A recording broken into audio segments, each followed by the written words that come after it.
Pranam to Sri Ramakrishna, Srimad Sharda Devi, and Swami Vivekanand. I welcome you all on behalf of Ram's Mission Vivekanand Memorial Vadodara. As you all know, today we have with us Dr. Usha Vasthare, a neuroscientist. It is with joy and honor that I introduce and read out her profile, brief profile. Dr. Usha Vasthare, the founder of Yogakshema Rehabilitation and Wellness Center, has been a resident of USA for past 3 decades. She has been a faculty of Temple University School of Medicine, Philadelphia, USA, for a period of 17 years. There she used to teach higher study students and research scholars. She has published over 70 research papers and abstracts in reputed journals and contributed to 5 books used for continuing medical education course. She has conducted close to 1,000 such talk, seminars, events. With this, I request Pujya Swami Istamayanand Maharaj, Secretary of Ram's Mission Vivekanand Memorial, for a welcome address. Maharaj, please.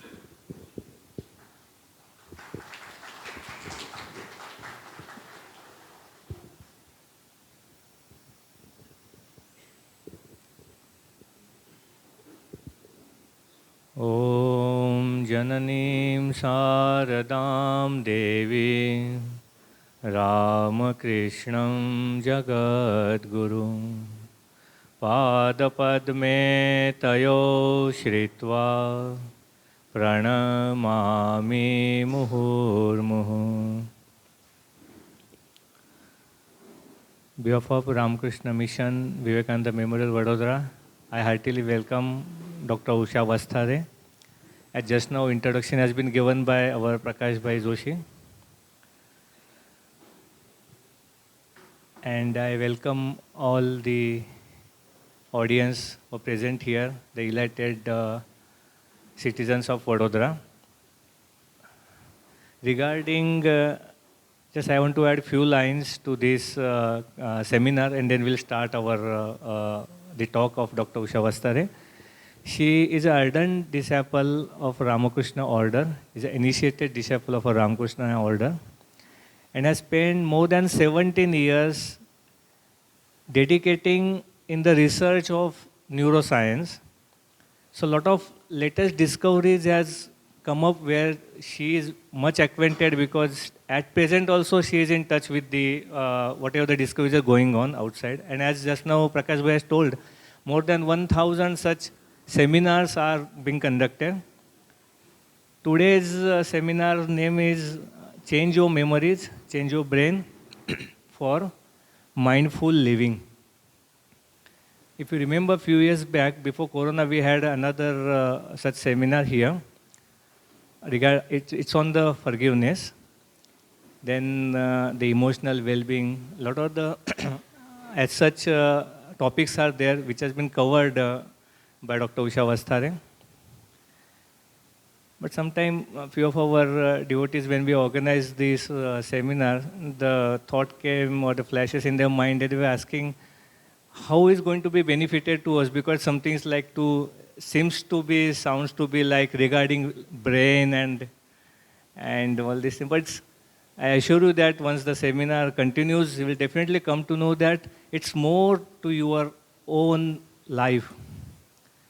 When at present the vanities of the material world is at its height, we need to reconcile our life, and for that the modern minds required the modern language, the ancient values taught by our rishis, what has been discovered by our rishis, envisioned by our saints, which has been written in our scriptures.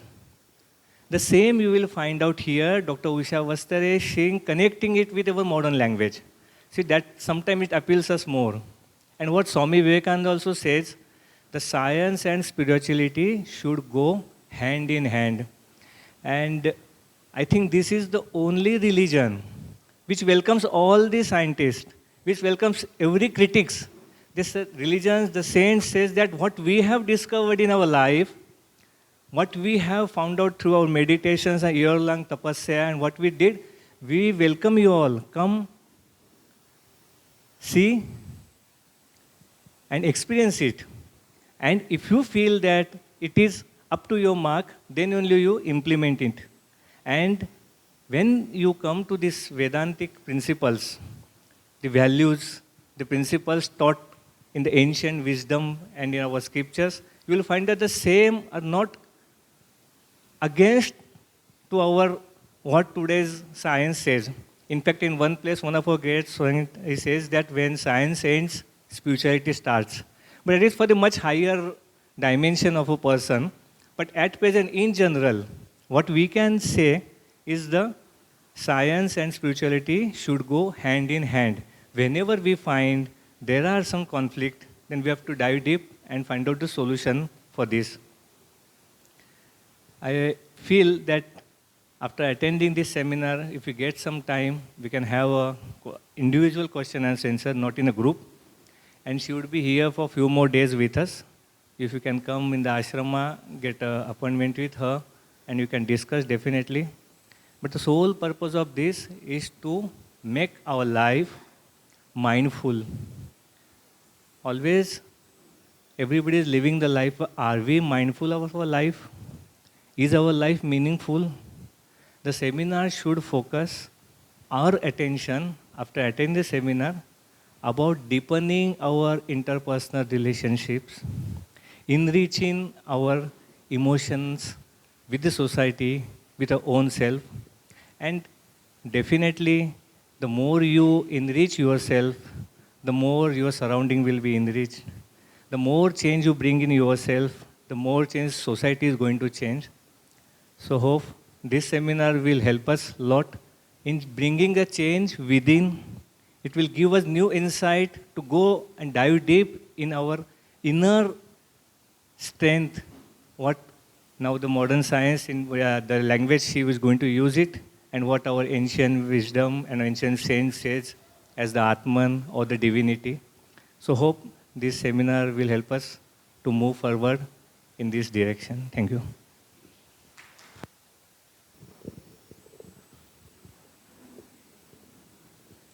So without taking much of your time, the only thing I would like to tell, you are in the place where Swamiji has visited this place. This place has been sanctified by the footprints of Swami Vivekananda. So here is the place where Swami Vivekananda stayed here. So this is very pious, very important, and he has got his own spandan. So now I request Dr. Usha Vasthare to go to the subject, please.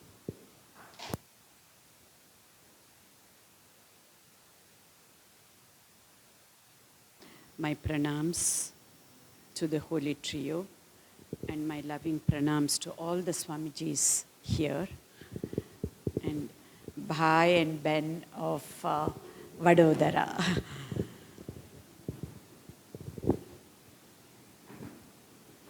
First of all, I have to be grateful and my heartfelt gratitude to our Swamiji here for giving me this opportunity to combine the scientific angle with spirituality, with Holy Trio's teachings.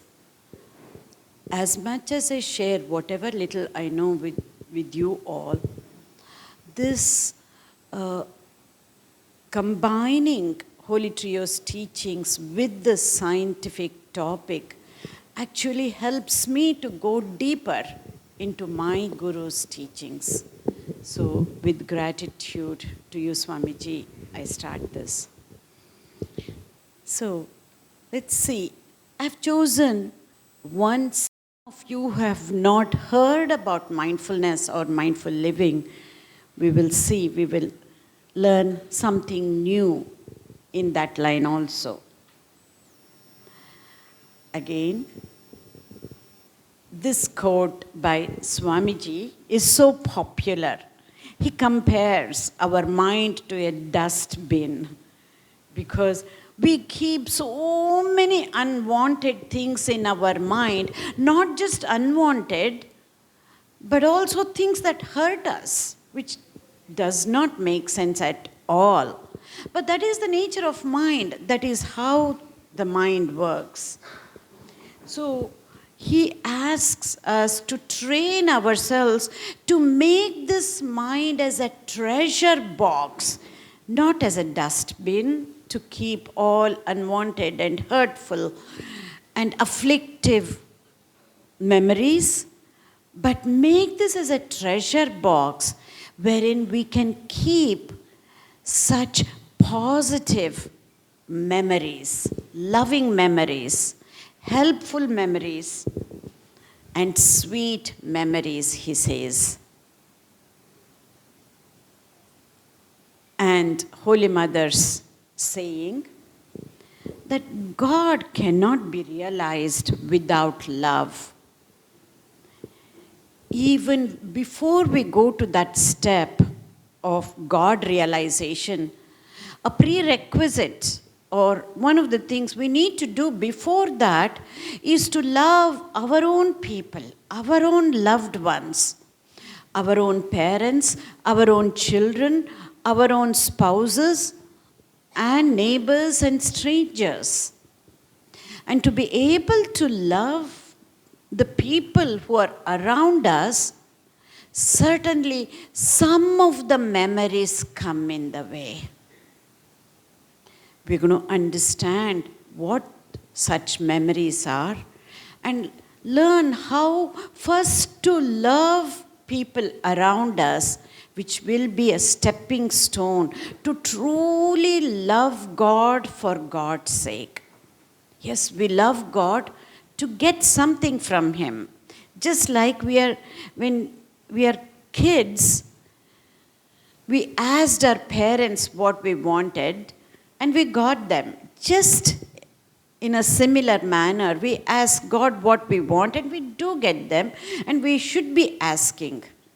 But we should not just stop there. To be loving God for love's sake, not for getting something only sake.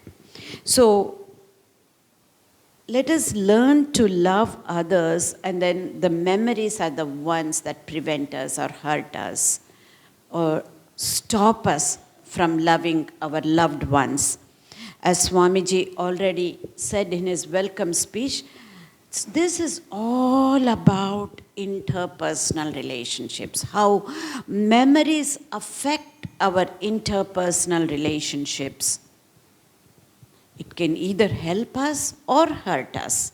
And we're going to know the difference and see how can we use these memories that hurt us in our relationships, how to change those memories, and how to enhance the memories that help us build better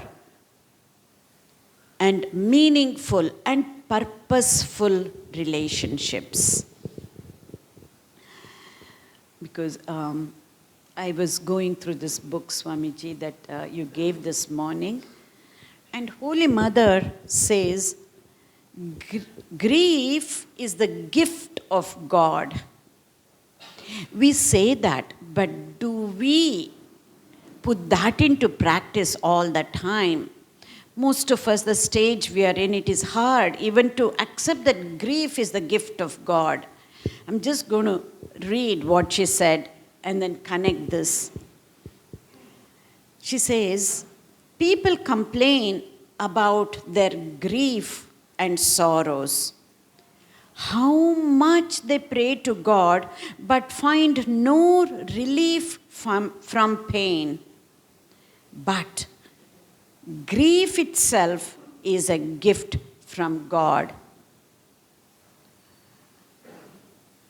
Many of us, when we cannot accept that and put that into practice, this is where, as Swami just mentioned, using certain scientific tools, at least to change that grief, to change those sorrowful memories so that we can love our loved ones and so help to love God.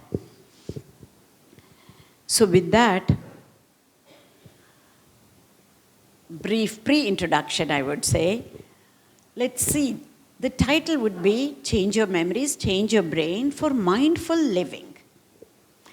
And this is the title that was chosen by our Swamiji. I have a smile on my face because I'd given a talk in South Africa with Change Your Memories, Change Your Brain to Change Your Life. Very close title. But when Swamiji added those words, for mindful living, it changed a whole lot within me. The reason I'm saying this, when such titles are given by our Swamijis and sadhus, it makes a whole lot of difference. Whereas the title that I had used in South Africa, that was just chosen by me. And that little mindful living truly changed the perspective of the talk itself. So again, I'm just remembering last month when you gave this title, Swamiji, and it has helped me to go deeper again, is what I want to bring it up. So we're going to learn more about memories and how to change the brain, not just the mind, and what is mindful living.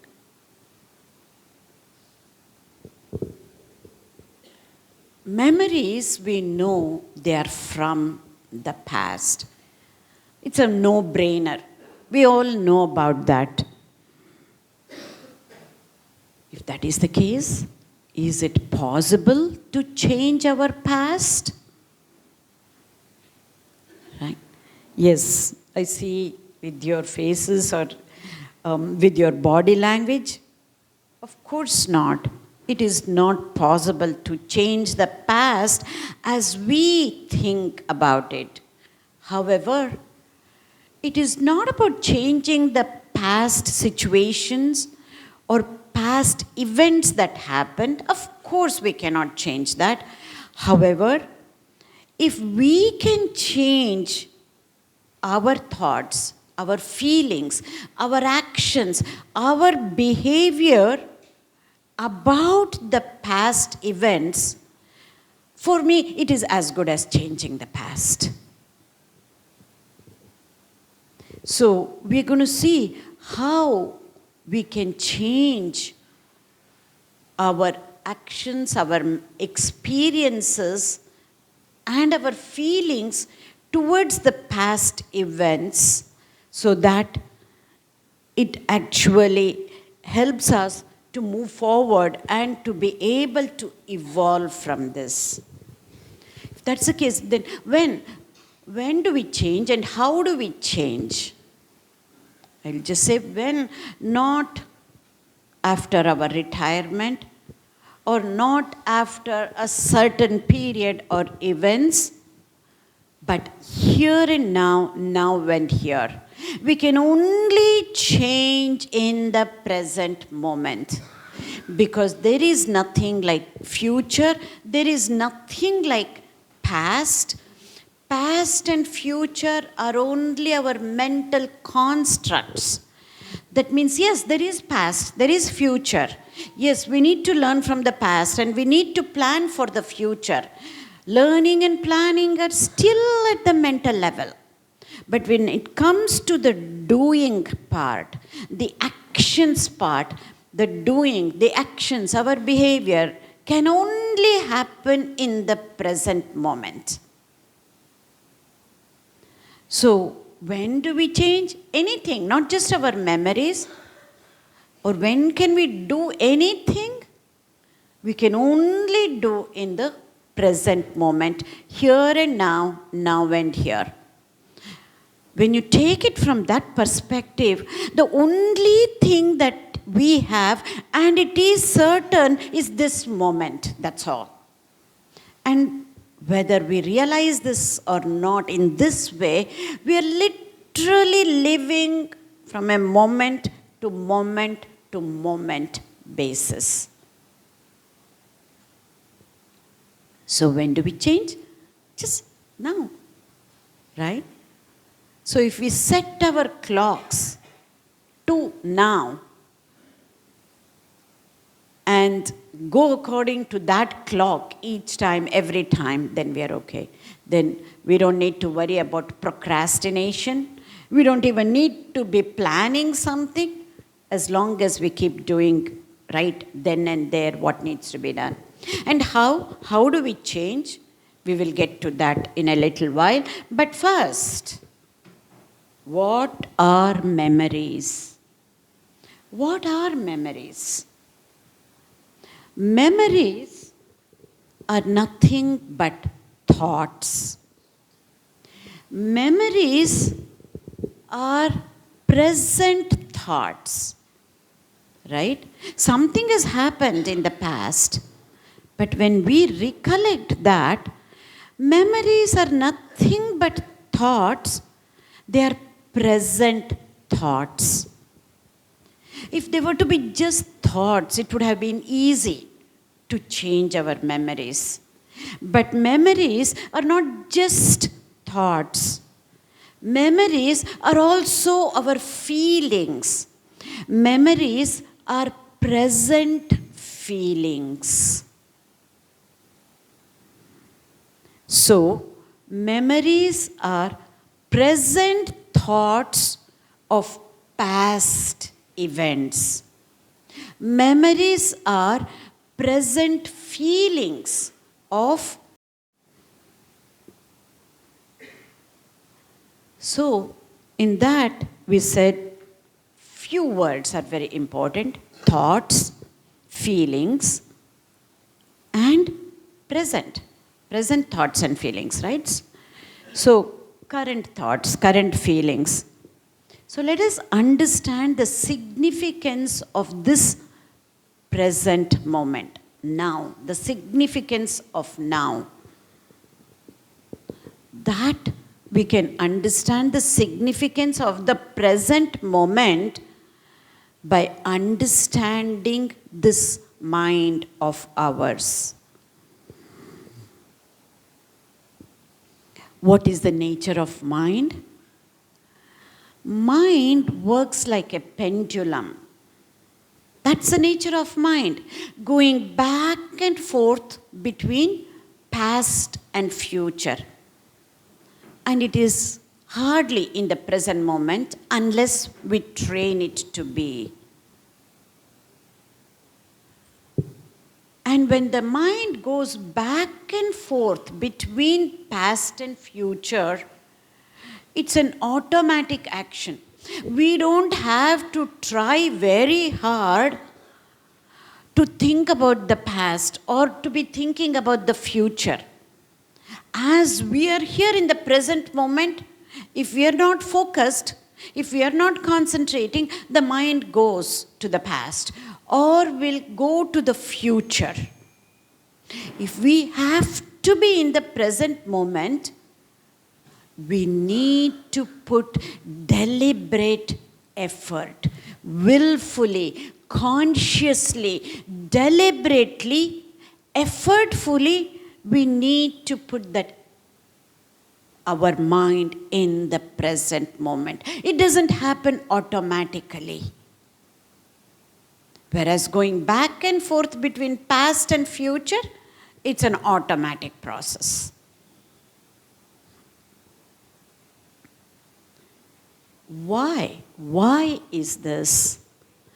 Without any exception, everybody, every human being has this bias or partiality towards negativity. So much so, anything that is negative, be it my negative thought, negative experience, negative memory, negative emotion, negative feeling, negative mindset, it acts like Velcro. The brain and mind acts like Velcro for anything that is negative. Whereas for anything that is positive, be it a thought, an emotion, or a feeling, an experience, memory, mindset, perception, belief system, if it's kind of positive, the brain and mind acts like Teflon. We know that Teflon is that non-stick material that is coated in the pan. Anybody can make great dosas on the pan, right? That non-stick material. So the brain and mind acts like Teflon for anything that is positive.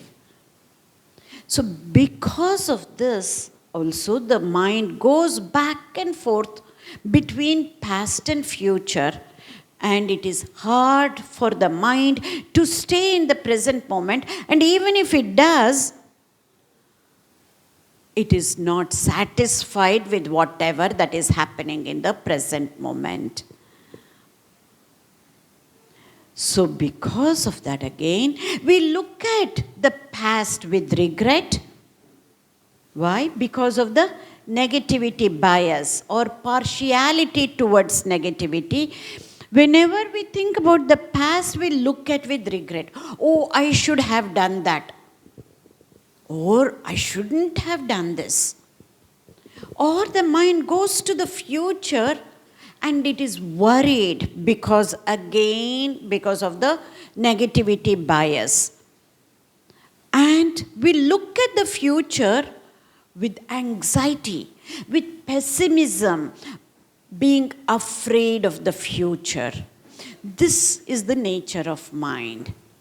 This is the default mode of the mind. And if we have to design our future, we need to come out of this default mode, looking at the past with regret and the future with anxiety. And we need to learn to be in the present moment in a mindful manner. However, because again of the negativity bias and even otherwise, how do we take actions in the present moment? Our actions and decisions are based on our past memories, past experiences, and past biases of the mind. That's how the mind is in the default mode. And what is this relationship between our past memories and mindful living? If you ask that, it's all about, again, the mind acting like a pendulum. Yes, we learn from the past. Yes, we plan for the future. But how do we look at the present? Whenever we are in the present moment, we actually keep thinking about the past memories, as I said, should have, should not have. Then we need to drop these. I should have done this. I shouldn't have done that. And why me? Why is this happening to me? Another favorite $1 million question that everybody keeps asking, where there is no solution for that, except a rebuttal question asking in a courageous manner, why not me? And going one step further and say, try me. Until and unless we get to the stage, we should keep coming back to the present moment. Drop all the why me, why not me, should have done, shouldn't have done. Keep coming back to the present moment in a mindful manner. Yes, we will get to that. What is that mindful manner in a little while? But just that again is not enough. To be doing the right thing in the present moment. Not just thinking about the right thing to be doing. Not just feeling about the right thing we should be doing in the present moment, but actually doing the right thing each time and every time in the present moment. To be doing this, the memories, the hurtful memories, the past memories, the sorrowful memories, what prevent us to be doing the right thing each time and every time.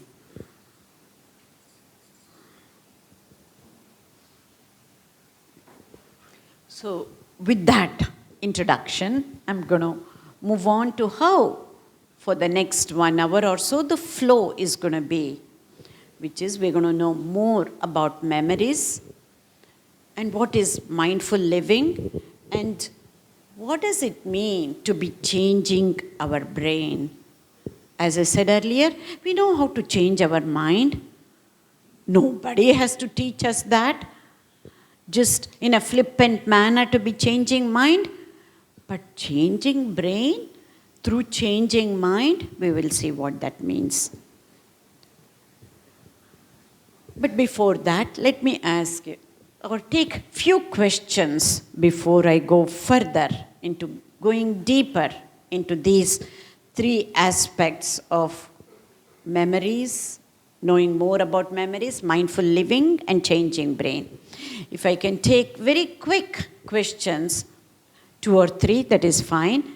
Then I will be able to incorporate that into the rest of the talk. Why? Why do you want to change memories? Or is there any expectation that you have come from? Looking at the title of the talk, is there anything? So if you have, you can share. I will take it along. Otherwise, yes, go ahead.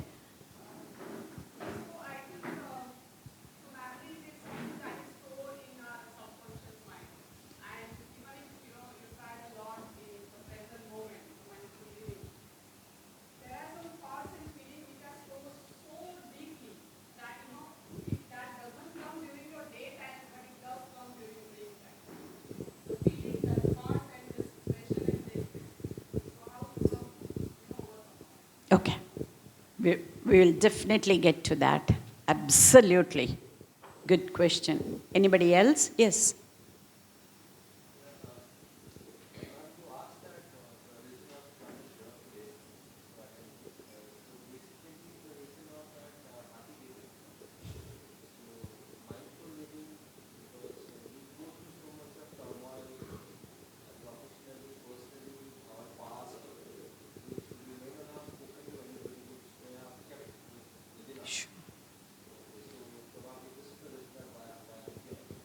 Absolutely.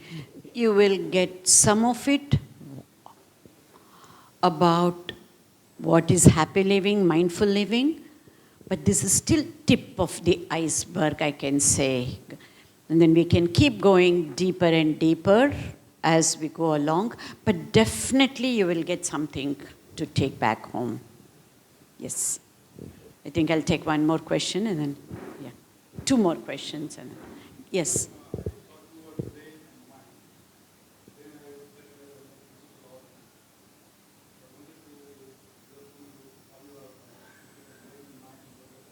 Sure, certainly.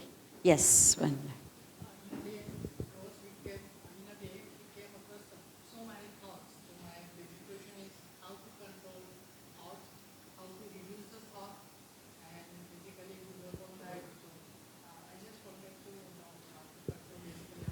Yeah, great. Yes, you're right. We get so many thoughts.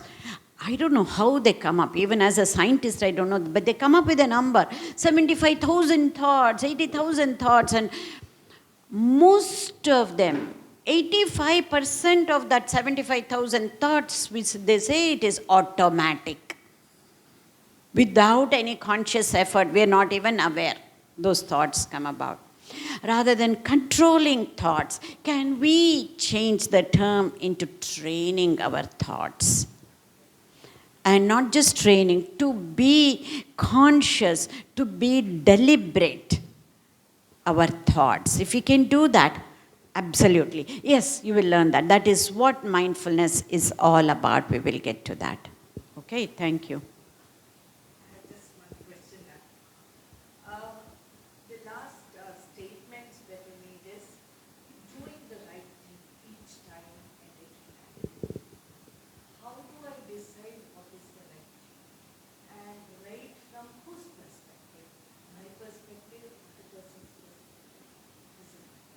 Okay. Again, a great question. Absolutely. Whose right thing, right? This is where, especially when we go in from the spiritual angle, then it becomes very, very clear. That is where the viveka or the vivechana shakti, doing the right thing, the discerning power, discrimination power. Yes, we can even look at it from the scientific angle. And also going deeper into the spiritual angle is where we get that answer. I will keep that in mind as we go along. But we always say for any challenge in life, any challenge that you come across under the sun, there is always, always, always a spiritual solution. So even that whose right it is, when we go to the spiritual solution, it just, it opens up many vistas. And sometimes I'll just give a very brief answer.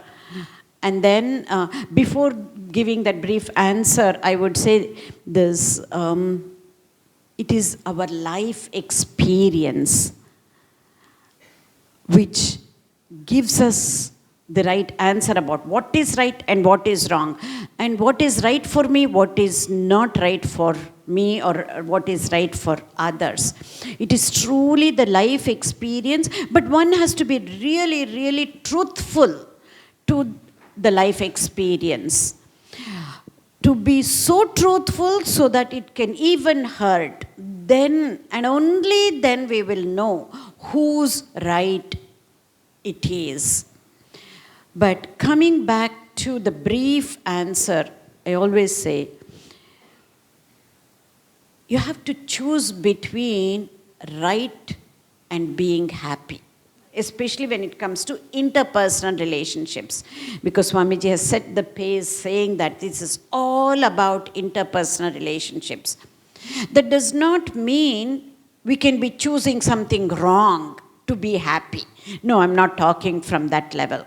There is a saying, do you want to be happy or do you want to be right?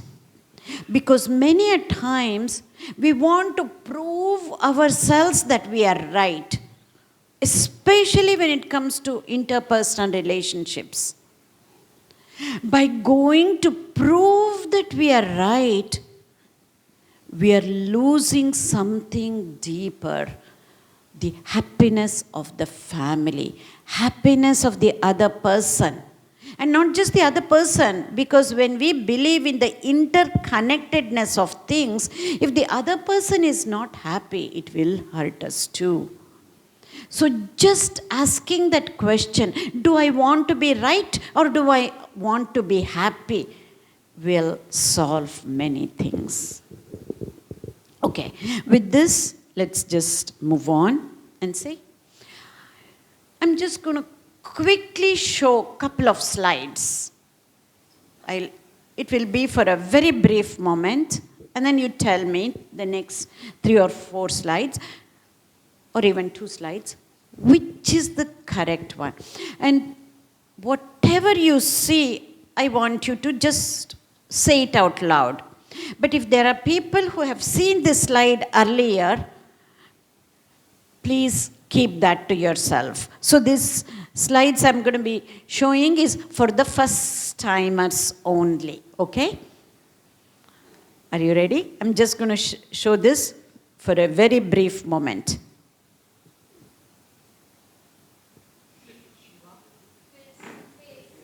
It's a face. You can make it up as Shiva, nothing wrong. It is left to our imagination. Usually people say stranger's face and then you saw Shiva in that face. Great, okay. Anybody else who saw anything else other than a face? Yeah, okay. Now?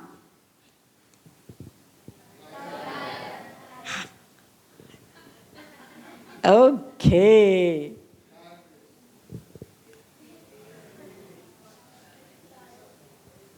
Isn't it the same one? can be either a stranger's face or it could be a liar. Which is correct? Which is correct? The word liar is correct?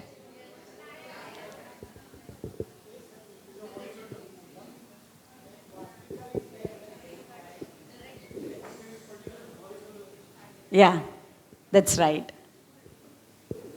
This is how it is. If you look at it one way, it is a face, right?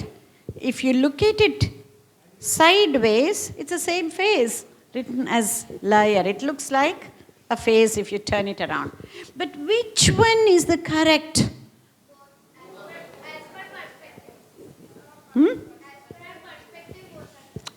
Amazing. Great. We can get this, right? Absolutely. There is no right or wrong. Great. Can we put this? This actually symbolizes our interpersonal relationships, that picture. You know? Many times there is no right or wrong, as you asked. It is my right. Whose right is it anyway?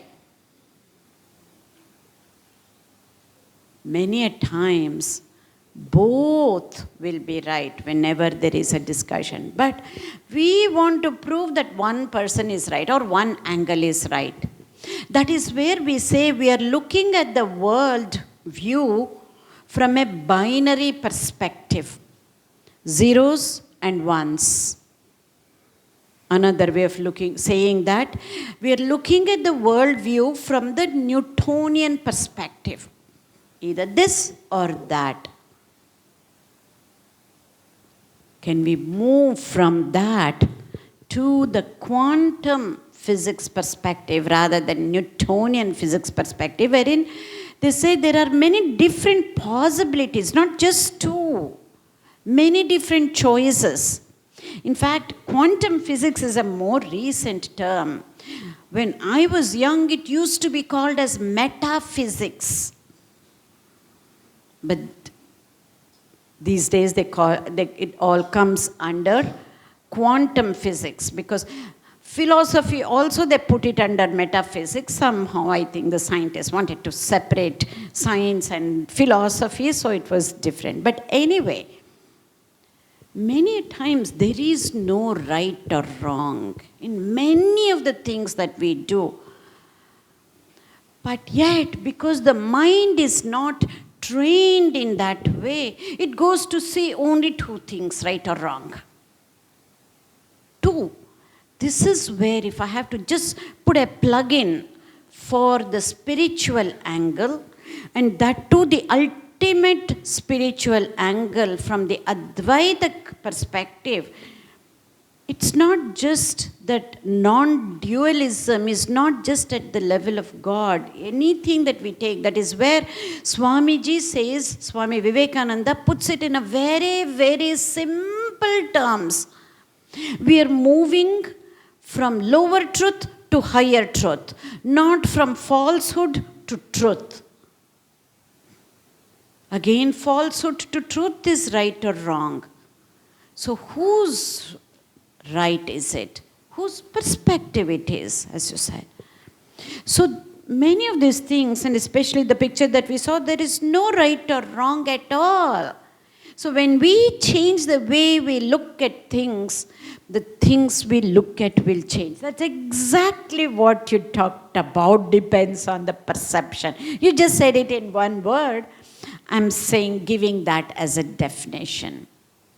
Anything in life, this is nothing but spiritual life, changing our perspective.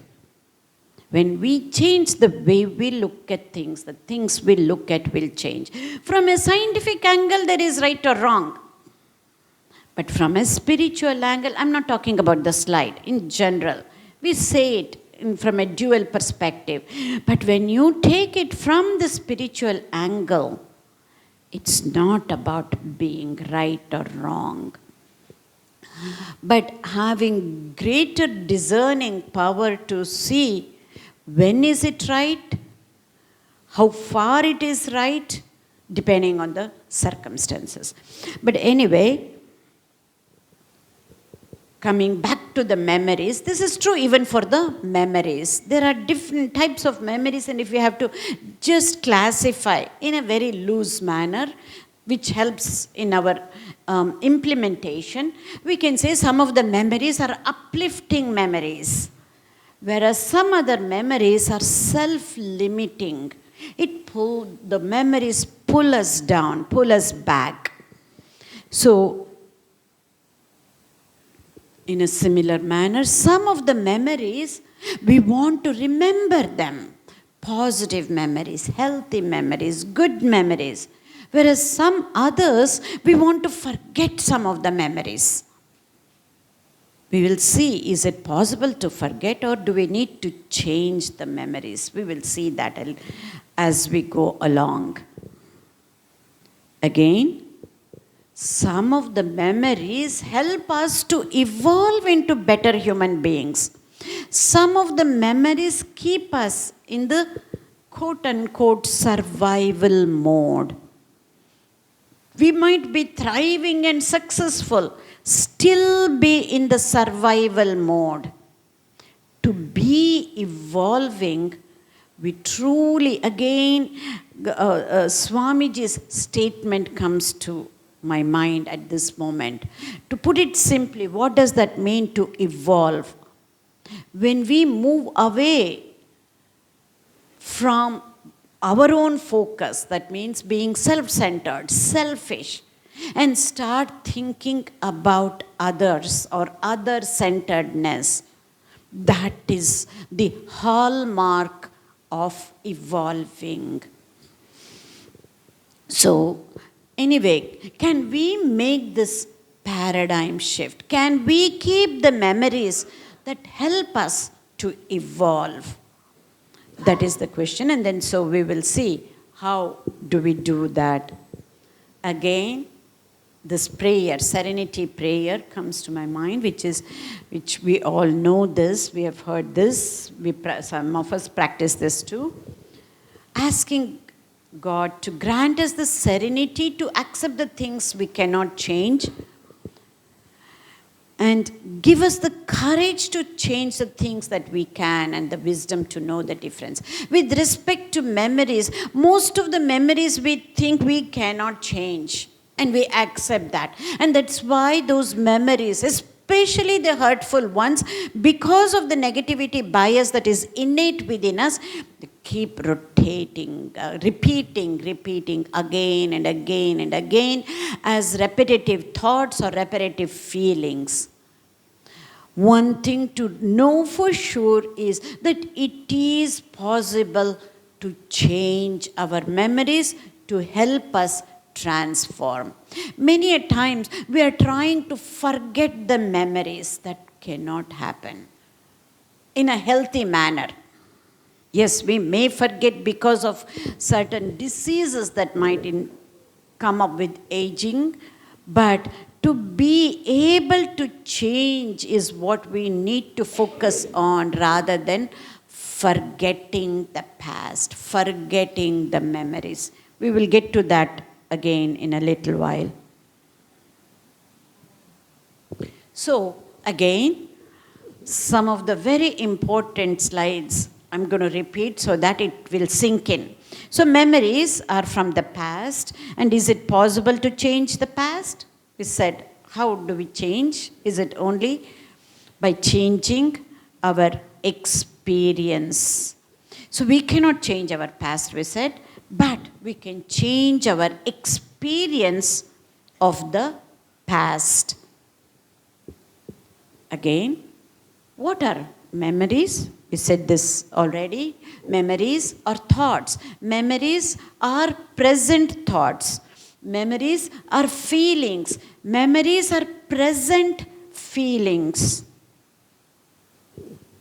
And different types of memories. Some memories are helpful. Some memories are hurtful. Some memories are pleasant. Some memories are painful. Some memories give us solace, and some memories give us anguish. And some memories we love, And some memories bring us heartache. And some of the memories are a blessing to us. And some of the memories are misfortune.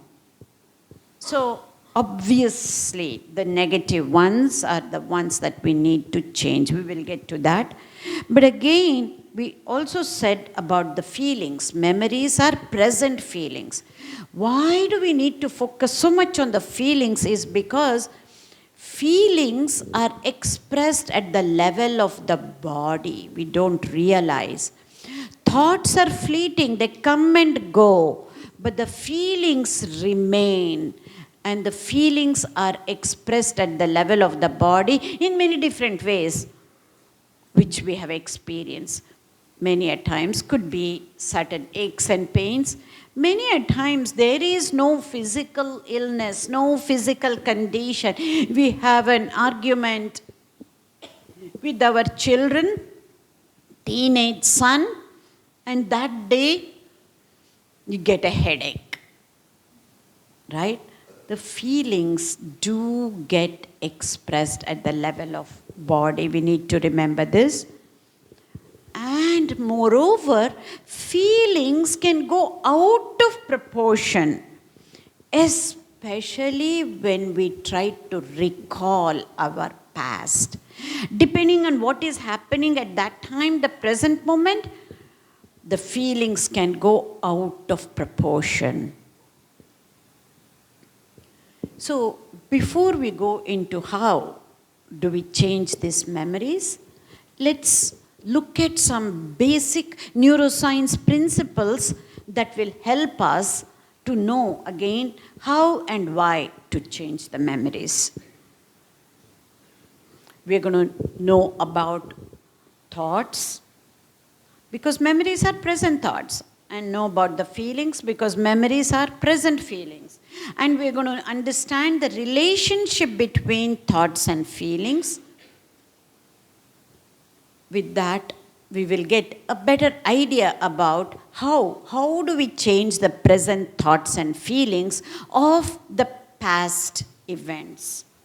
So what is thought? If I have to define thought without using the word thinking, it is very tough. But I've tried and come up with a way, especially that helps with our implementation. How do we change the present thoughts of the past events? Thought is nothing but an idea that comes to our mind. An idea that flashes. And it gets repeated again and again and again, an idea. And because of that repetition, we start believing the thoughts that we get. Very simple definition, right? An idea that comes up again and again and again. Because it becomes repetitive, we start believing our thoughts.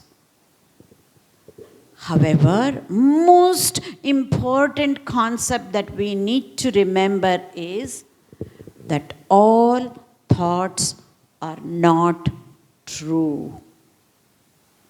Extremely important for us to remember. I don't even have to give any example. If you think little bit deeply, we will know. Just one simple example. You have to go to the doctor's visit. The blood tests are lined up and you're already worried because you know you went to many of the weddings or whatever last week. You have eaten more sweets and then you know your blood sugar level would go up, and especially the A1C level will be high, and you're too concerned. How do we know that it is true or not? It's just a thought. Maybe or may not be, right? We will never know. There could be many different reasons why your blood sugar level will be okay when you go to the test. But all those thoughts, worrisome thoughts, are they real? Are they true? Not really. I just gave one simple example. This is how it is even for students. thinking about the exam and the test, it is going to be really hard. We don't know. At best, many a times we will see we don't know rather than believing it to be true. Another neuroscience concept is that every thought we get releases a chemical. Positive thoughts would release positive chemicals and negative thoughts releasing negative chemicals. So, thoughts are real in the sense they produce electrochemical changes in the brain. But not all thoughts are true. A very salient distinction between what is real and what is true. Again, now we will see what feeling is. Everything under the sun begins from a thought. It could be a conscious thought, it could be a subconscious thought, but it is a thought. Even that subconscious thought would have come from a conscious thought, would have gone deeper into the subconscious level. So a thought producing a feeling and later on producing action. Sometimes non-action too. We won't do what we are supposed to do. It could be action or it could be non-action. So, precursor for a feeling is a thought. If that is the case, what is the relationship between thought and feeling? So, precursor for a thought or a precursor for a feeling is a thought. That means a thought producing a feeling, producing similar thoughts, producing similar feelings. This is the relationship between thought and feeling. So if we have negative feelings, then either we can go to the thought level, change it at a conscious level to a positive thought, but that positive thought has to be strong enough to produce positive feeling. Somehow we need to learn how to break this cycle. That is as simple as that. Otherwise, if it's just at the thought level, it is fleeting, it will pass. When it comes to the feeling level, it lasts longer and it gets expressed at the level of the body. So understanding the cycle, how do we break this cycle is the key. So thinking creates feeling, feelings create thinking, and again relationship with respect to memory. Thoughts and feelings become our memories, memories of the past events. Once we understand that, again, let's go back. What are memories? Memories are thoughts, memories are present thoughts, memories are present feelings, right? Then how, why? Or first, why? Why do we change our memories? Let us look at this from both the scientific angle and from the spiritual angle.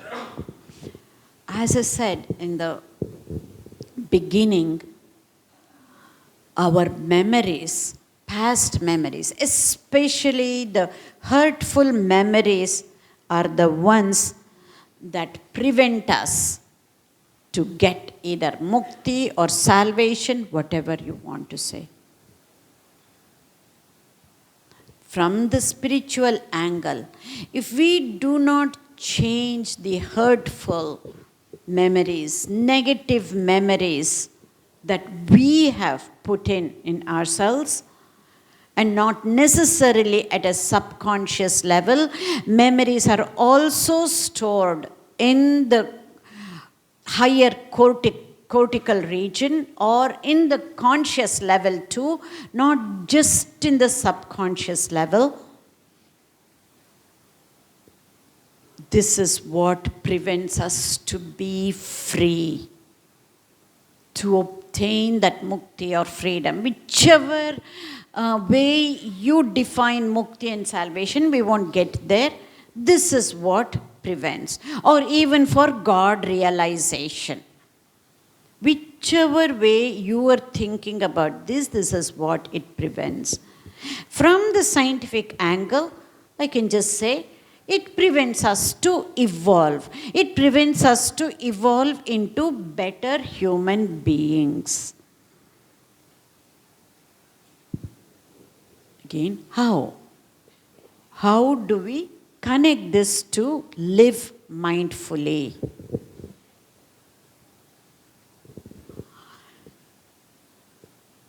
And how does these hurt memories prevent us to have a mindful living?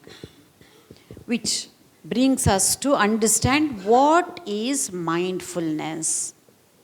This is a standard definition that you will get on the internet about mindfulness. If I have to simplify this, it is quite wordy to understand, to put it into practice for implementation purposes. So I have simplified this definition so that it will help us. What is it? To be mindful, we just need to remember three things. One, to be in the here and now, to be in the present moment, and to be focused, to be paying attention, to be concentrating. That's the second aspect. Now, if there are educators in this hall, just think about this. What do we tell our students? Focus, concentrate on what you're doing. Of course, that is how we have brought up with. But if we can use the word mindful instead of focus or concentration, you will see it is even more powerful than just focusing and concentrating. Because being mindful means, yes, focusing or concentrating, also being in the present moment, and more importantly, to be non-judgmental. What does that mean by being non-judgmental? Again, for the educators here, I will take a simple example, then you will be able to realize. A student, while studying, what does he or she do? Oh, this is the last year I'm going to be studying math. I'm going to switch to different subjects so I don't have to be bothered about studying math anymore. That is what we call that as judgmental. A simple example. He will be focusing, concentrating, but still thinking about the future.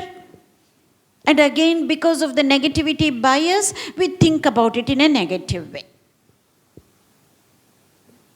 So, to be mindful is to just study for the sake of studying, not thinking about the future, which means both body and mind in the same place at the same time. That is being mindful. Studying but thinking about the future is not being mindful. Both body and mind together, being in the same place at the same time, and in a non-judgmental way. In a particular way, we have to be focused on the body and mind in a non-judgmental way. Again, just a quick tool. How do we practice that? We know mind is so flippant.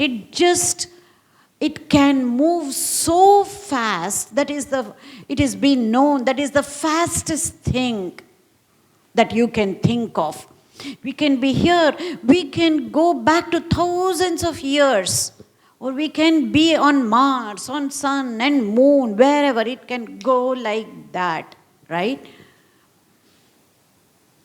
So how do we bring that kind of mind to be in this body, the simplest tool and the secret is the breath. Breath is the bridge between this body and mind. As soon as we bring the focus onto our breath, the mind is back into this body. Otherwise, we are breathing, we are unaware. As soon as you focus on your breath, wherever the mind is should be back on this body. This is the simplest training that we can do.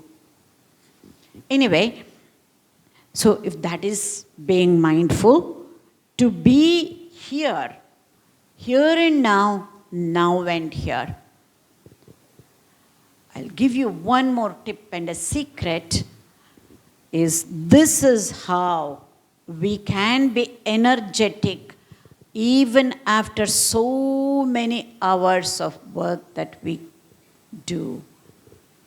If we are not going back and forth between past and future, if we are focused, doing the right thing each time, every time, being in the present moment, that is where the energy levels is going to stay so high at the end of the day. You might get tired physically because of all the work.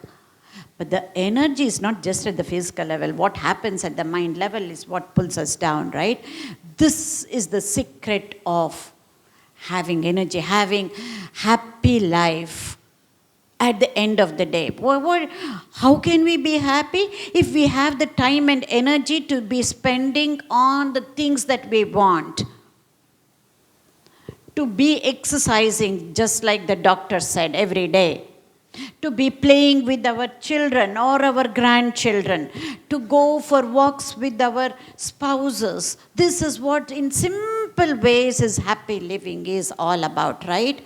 But yet we know when we go out and work, by the time we come back, how tough it is to be doing the things that we should be doing.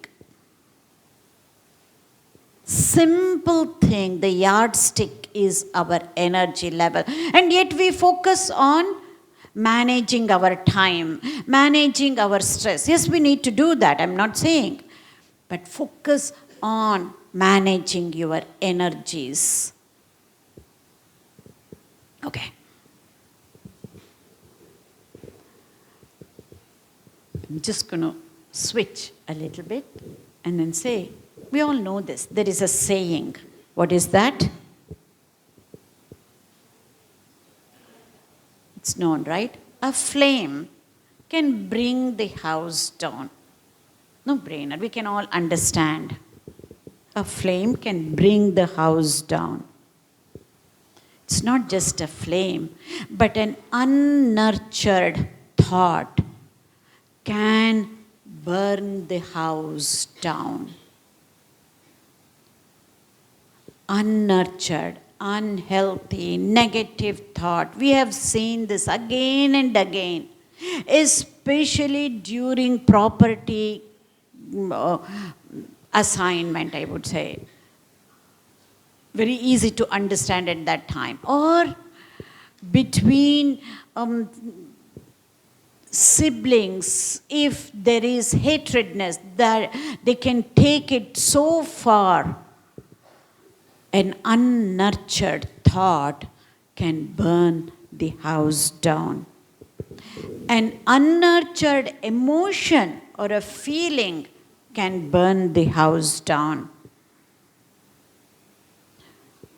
An unnurtured thought can harm the relationship. And an unnurtured emotion or a feeling can harm the relationship. Just with that saying of a flame can burn the house down, that flame is again symbolic, that statement. It's our thoughts, if our feelings, an unnurtured, unkind,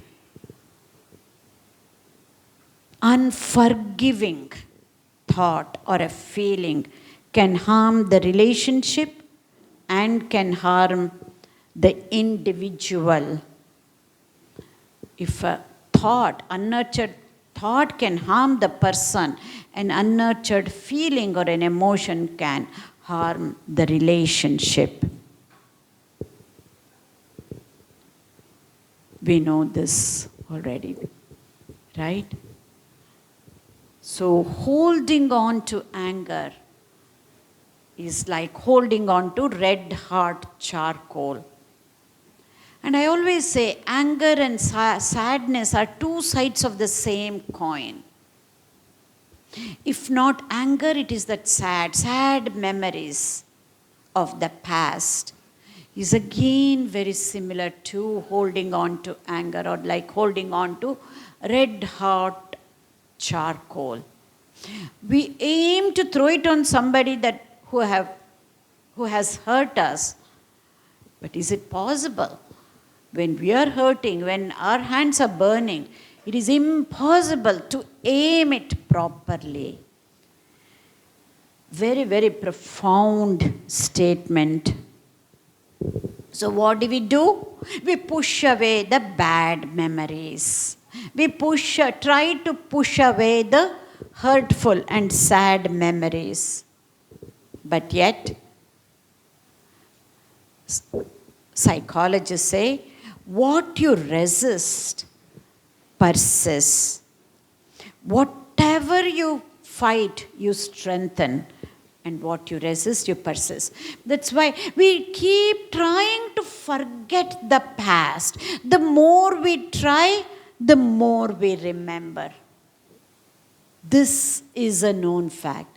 If I say, do not focus on red in this room, it is impossible for you not to focus on red. This is the nature of mind.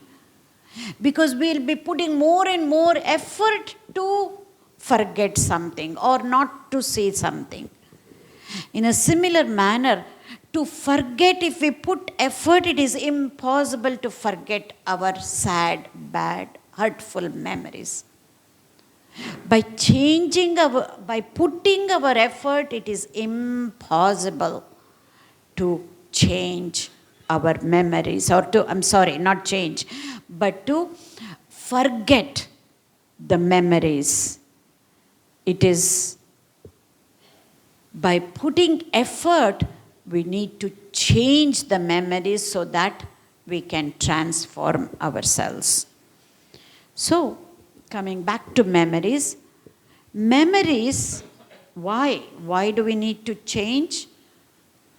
Because memories prevent us to enjoy what we have.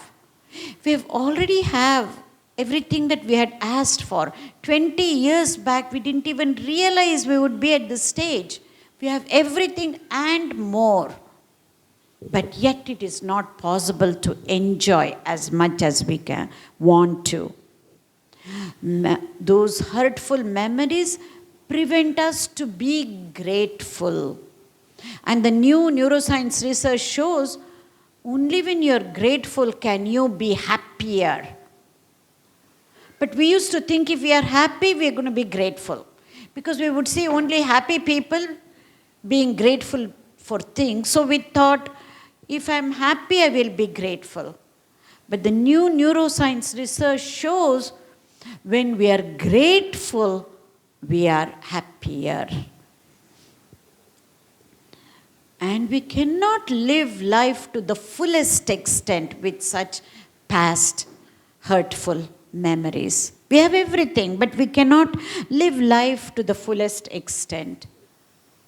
And we cannot be as giving as we want to be. And we cannot be receiving as we would like to.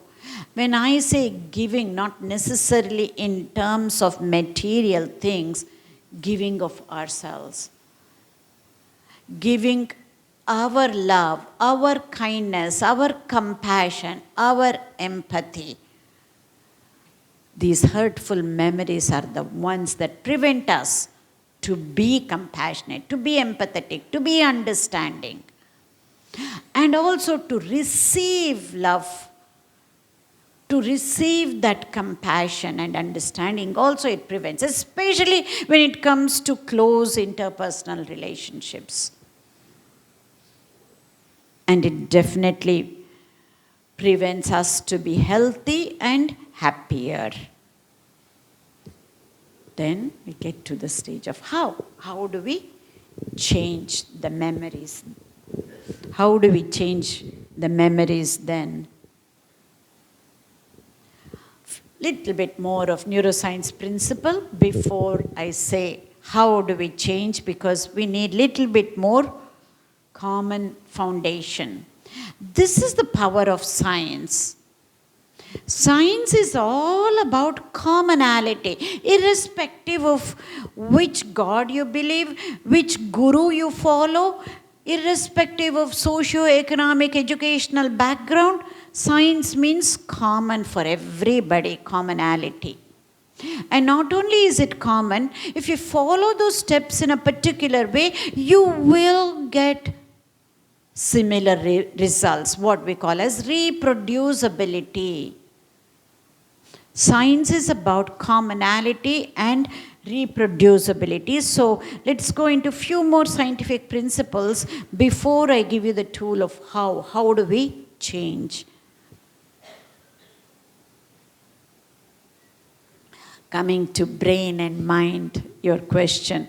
Very simply put, we can say, we can compare brain to the hardware. If you think about brain as computer, the brain that we can actually see, touch and everything, to comparable to the hardware, whereas mind to the software that you cannot see in the computer, but it works, right? Very simply put.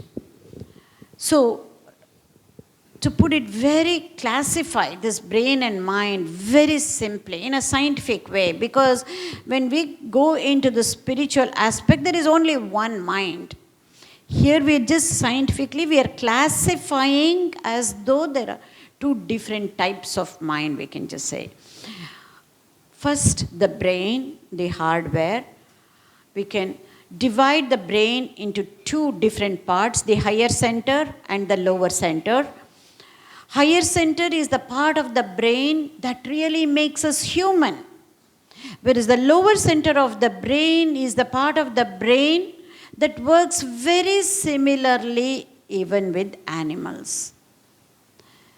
If we need to be evolving, if we need to go towards, whether you call it mukti, salvation, or God realization, whatever term that you use, then we need to be using the higher center that makes us human to be able to achieve these things.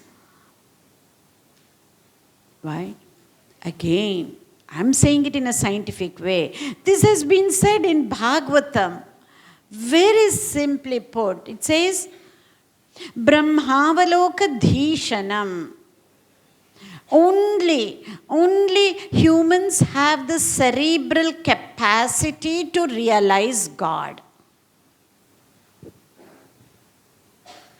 Very, very profound, but I'm saying in different ways, that's all. So higher center is the part of the brain that is just beneath the skull. What we call it as cerebral cortex or cerebral hemispheres is what we might call it as higher center. And everything underneath that is what we can say as lower center. And lower center is the one that functions in an automatic manner.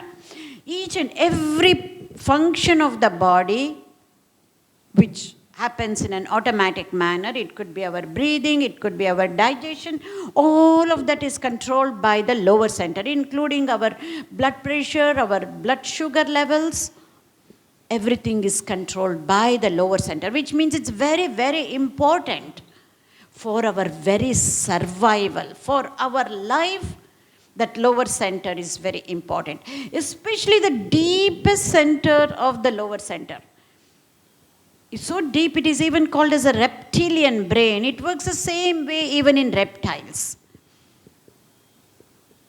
Anyway, whereas the higher center of the brain is what we need to be using if we need to change.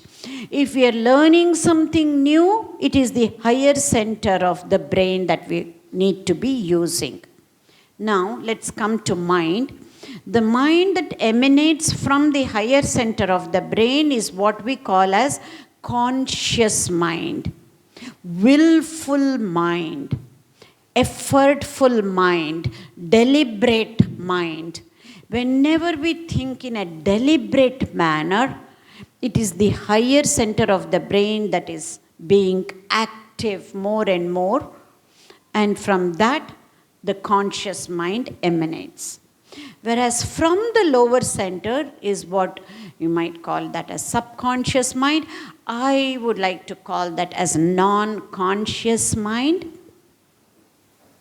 emotional mind, habitual mind that comes from the lower center of the brain.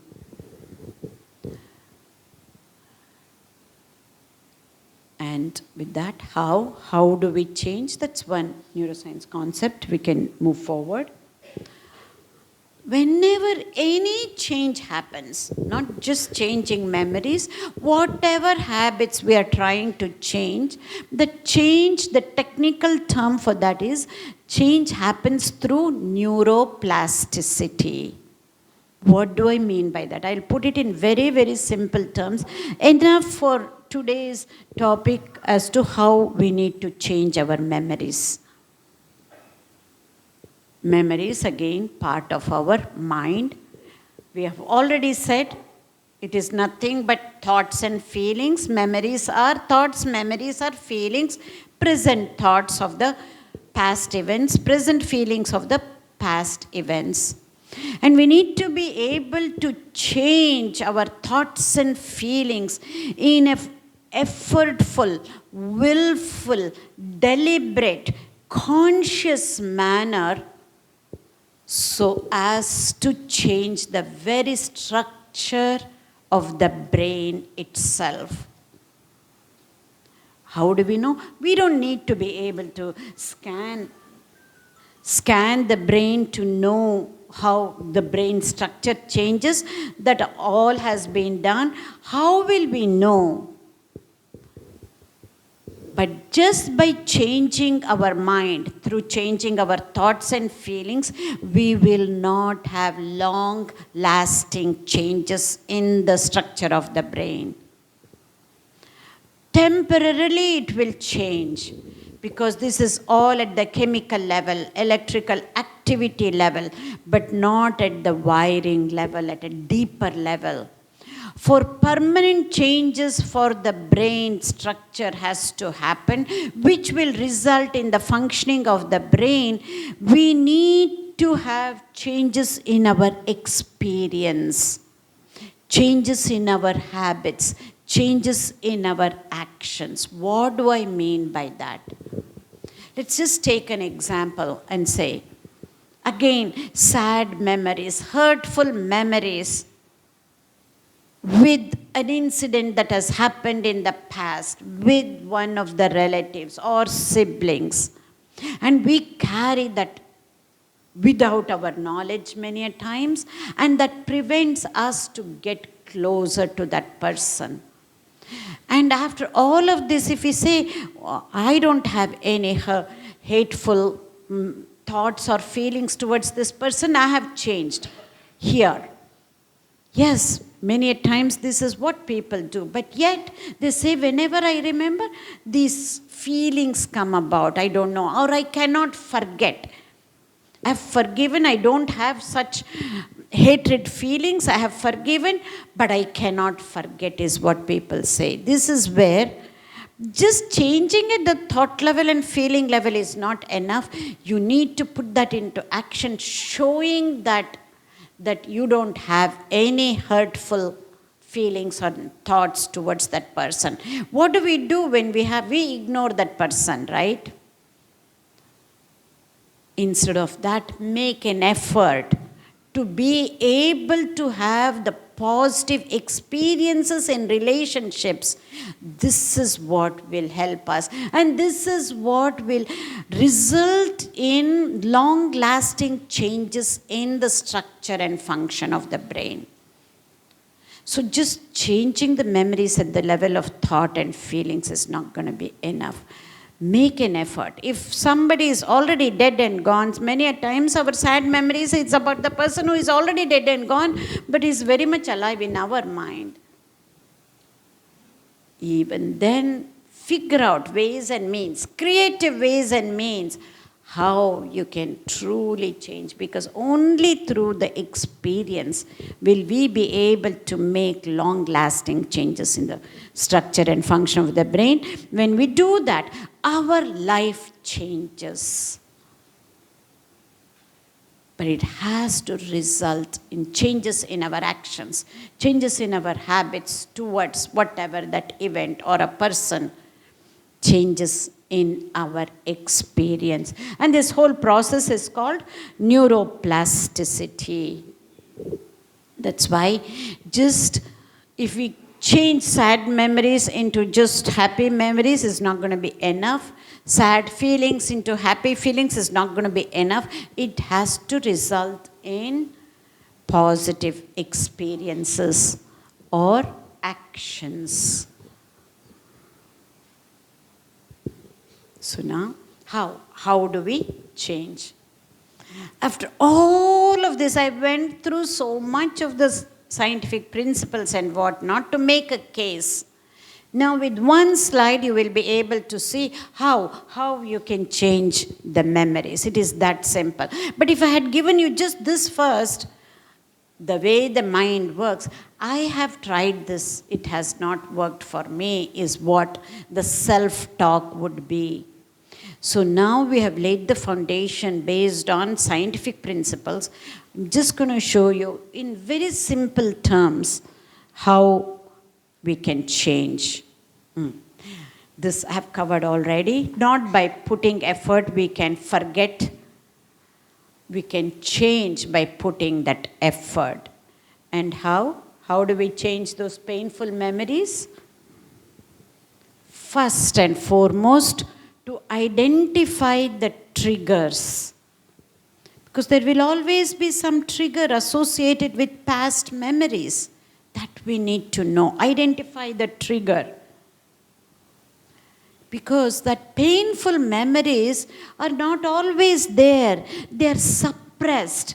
They are suppressed many a time. And it's also stored in the subconscious level in a region of the brain called hippocampus. We're not going to go into any of those details. We don't need any of those. But the painful, hurtful memories are suppressed. And there is usually a trigger that makes us remember and recollect. So which means memories are cue dependent. Figure out what that cue is, what that trigger is. And many a times what is happening in the present environment reminds or triggers the bad events or the hurtful events or past events that has happened.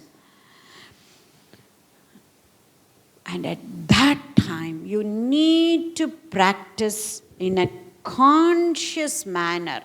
Whatever the negative association between that past event and the present thoughts and feelings.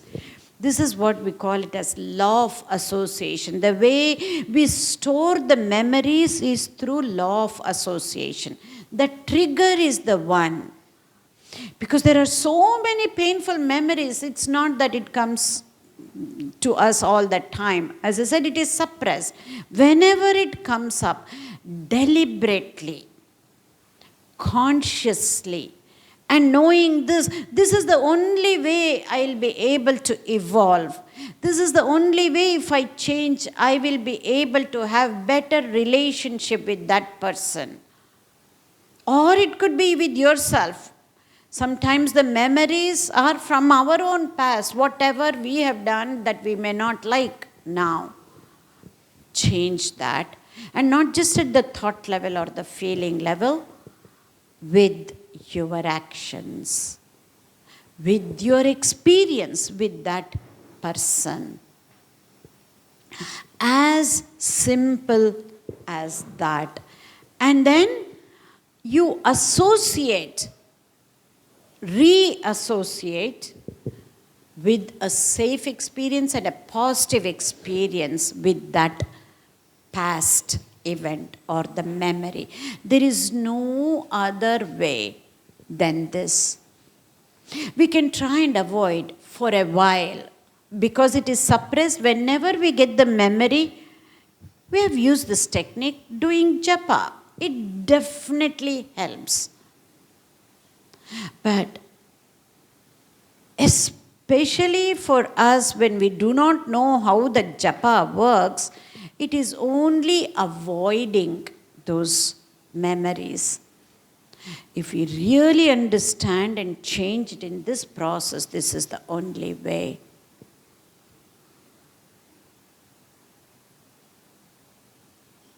There is no other way but to do this. And what truly helps, these are all scientific ways, but the spiritual angle to this is what works the most.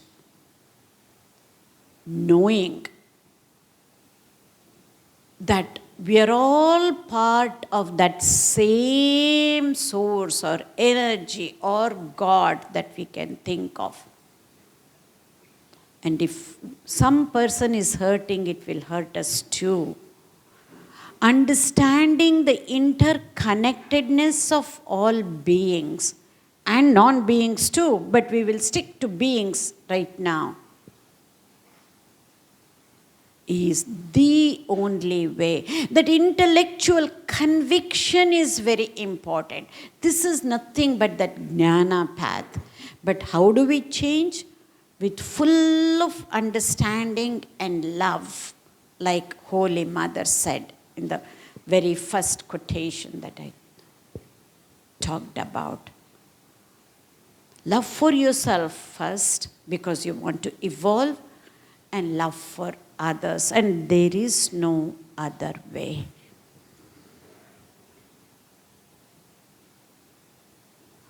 Trust me, even trying to do all of that, if something fails when all else fails, forgive. Just forgive. I'm just going to show a few more slides. These are just sayings about forgiveness. Why? Why do we need to forgive? Not much to add on. We will move on about understanding about forgiveness very quickly before I conclude. Forgiveness is not something we do for other people. It is something we do for ourselves, so that we can move on. Otherwise, we're going to stagnate. This is what they say in spiritual life. This is what Thakur has said. Keep moving, keep moving. Stagnation is the worst enemy in spiritual life. Keep moving. And for that, if we don't forgive, we stagnate. And forgiveness does not change the past, but it enlarges the future. Definitely, there is no peace without forgiveness. And when we forgive, we heal. And when we let go, we grow. Holding a grudge doesn't make us strong. It makes us bitter. And forgiving doesn't make you weak. It sets you free. And forgiveness is an attribute of strong people. There is no love without forgiveness, and there is no forgiveness without love. Very profound. And forgiveness shouldn't be an occasional act we do once in a while, but it has to become a constant attitude. Let's look at that from a scientific perspective, because especially the sad memories, the thoughts and feelings from the past, they come again and again and again. So if you just forgive once and then think, oh, we're done, it does not happen until the rewiring of the brain happens, so that even if you remember that past event, it does not hurt you. Until then, we need to keep forgiving again and again and again. So make it as an attitude. First let go and then learn to forgive. Beautiful. True forgiveness is when you can say, oh, thank you for that experience. And that is what Holy Mother said. Grief is a gift of God. Or what Holy Mother has said, Oprah Winfrey has repeated in a different way. I should change that order. And without forgiveness, there is no future. When you cannot forget things, the best way is to forgive. So, to conclude, memories are thoughts, memories are present thoughts, memories are feelings, memories are present feelings of the past events that prevent us to be in the here and now, now and here, to lead a happy and mindful life. So our focus has to be practicing to be in the now, to be in the present moment, here and now, now and here. Yes, I started off with a flame can burn the house down. And we know this. An unnurtured thought can burn the house down, and an unnurtured emotion can burn the house down. But, look at this. A nurtured thought, a healing thought, a forgiving thought, a loving thought can bring the people together. A nurtured emotion can hold the people together. If a nurtured thought can bring the people together, it is that nurtured feeling that will hold the people together. When we do that, when we change the memories, a transformed memory can keep the people together. Not just bring the people together, not just hold the people together, but we need to keep the people together, because this, as Swamiji has started, this is all about our interpersonal relationships. And it can build the community. It can bring nations together.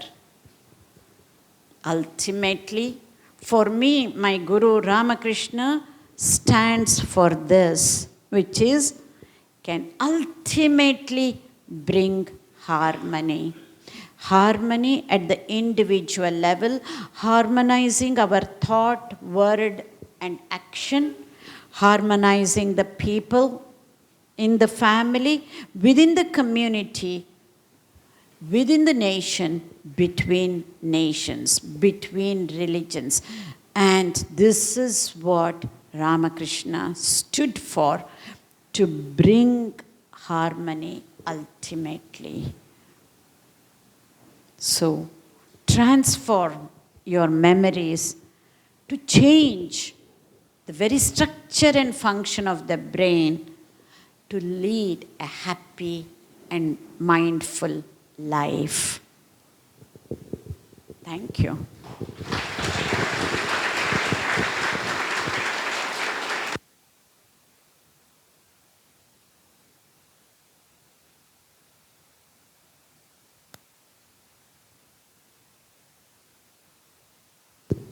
behalf of Ramakrishna Mission, Vivekananda Memorial Vadodara, and all the devotees present here, we are very thankful to Dr. Usha Vasthare for her enlightened speech here. We wish we would get more time for the last time also when she came here, we had a discussion, and a lot of time we discuss when she comes here, especially to Vadodara.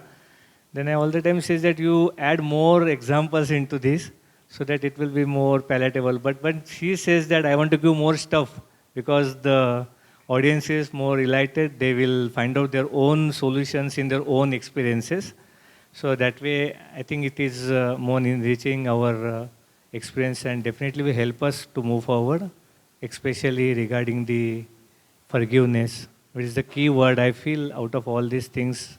Lot of other discussions were done, but if we little peep into our life, we will come to know that the more we are having the attitude of forgiveness, and which for us sometime, for the modern mind is sometimes is a occasional event. So let us, when we are here in this pious atmosphere at the feet of Holy Trio, Ramakrishna Dev, Ma Sharda Devi and Swami Vivekananda, Mother was the embodiment of forgiveness. Even the God, if you look at into the nature, the very nature of the God is a forgiveness. Otherwise, we wouldn't be where we are in any field of our life, any state of our society where we are. So we hope that we pray to God that let God give us strength to convert our occasional forgiveness into a constant practice. And if we could do it, more will we be happy ourselves, and more we will make our family, because we should start from there. We'll make our family more happy and the surrounding and atmosphere. And wherever we will go, wherever we will go, we will be welcomed. So, hoping this, I request Swami Mahatitanji Maharaj to hand over a small moment of Swami Vivekananda to Dr. Usha Vasthare.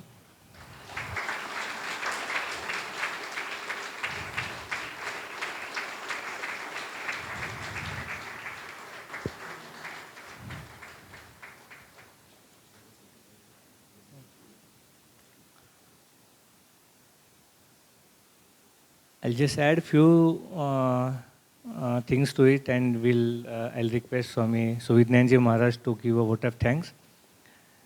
Day before only we were discussing with Madam, and there was a particular concept. I think she must have discussed in the 3 days practical Vedanta series is going on in Yoga Niketan. The concept of Nilakantha.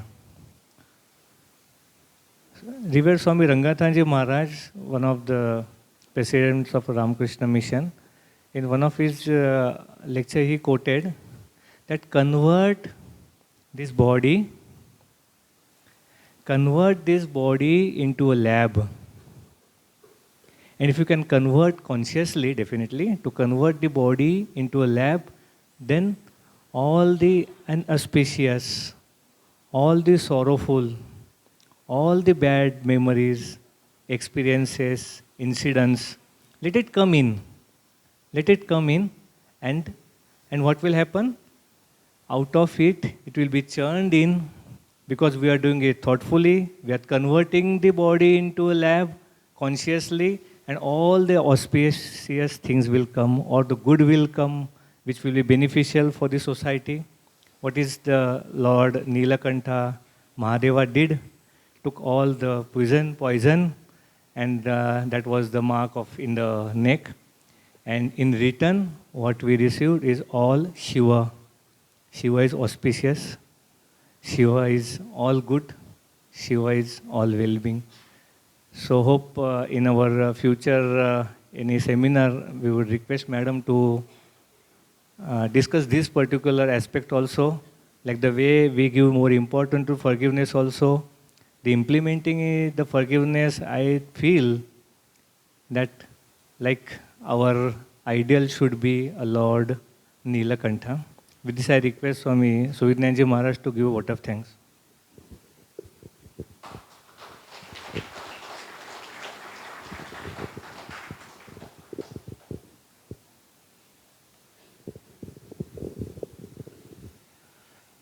Just now, we have heard a beautiful lecture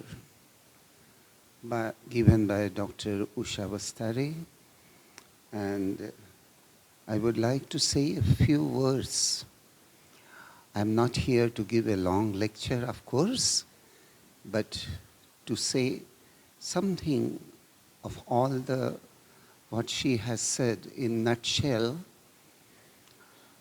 Experience is called an experience only if that experience makes a man's mind illumined, makes him knowledgeable, so that his whole action is governed by that knowledge, by that illumination in his mind. And illumination means here is that what she has beautifully explained, the connection between the memories, brain, and mindful living. Because mindful living a meaningful life, how the experience influences man's life. That is what exactly she has very beautifully explained to us. And to put it in the language of Swami Vivekananda, Swamiji says, I remember, I feel, sow a thought, you reap an act. Sow an act, you reap a habit. Sow a habit, you reap a character. Sow a character, you reap your destiny. Dr. Usha Vasthare, she started the lecture with the divine sayings of the Holy Trio, and she very beautifully concluded the session. On behalf of Ramakrishna Mission Vivekananda Memorial, I convey our thanks on behalf of Ramakrishna Mission Vivekananda Memorial, and also on behalf of the whole audience. I convey our thanks to all of you, and especially I feel a kind of happiness because I see here there are elderly people as well as there are so many youngsters. So I hope the younger generation also will take tips from the lecture, must have already noted down, jotted down. And I saw the senior members of the society, they too are quite keen in taking down the notes. So once again, I convey our thanks to all the audience and hope that all of you will come again to these holy premises. I once again convey our sincere thanks to Dr. Usha Vasthare for coming over here and guiding us for a better life. Thank you.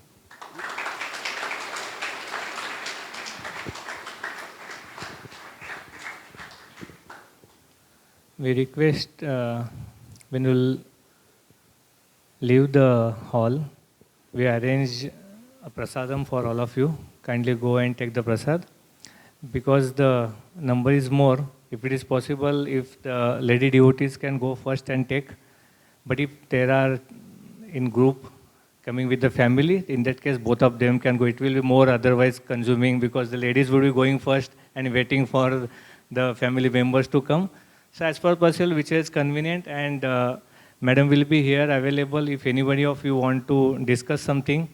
So that can be done for 15-20 minutes. She will be here more. So depending upon your situation, if you are coming with the family, I think you better go with this, otherwise you manage to. We request you take the prasad and part the hall.